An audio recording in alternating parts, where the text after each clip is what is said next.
So fuel ring lock removal tool, there's plenty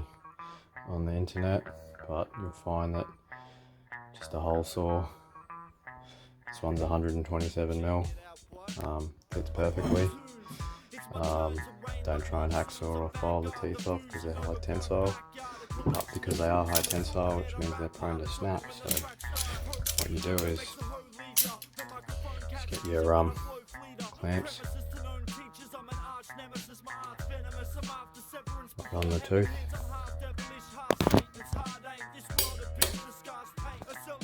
clamp down, snap,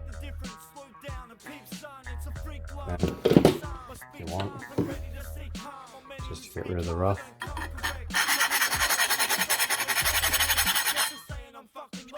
The file, and obviously before I did this I went around and lined up all my prongs and marked all the teeth, and then once it's finished, catch the bit, good to go. Right, so we're finished. I just got a little metal scribe, marked an arrow there to where the hole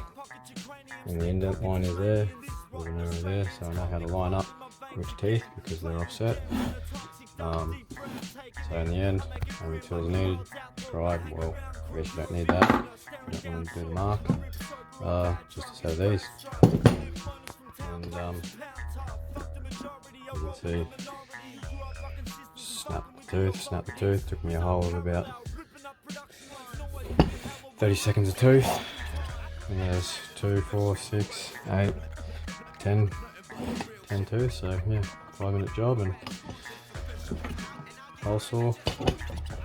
hatchet, Bob's your uncle.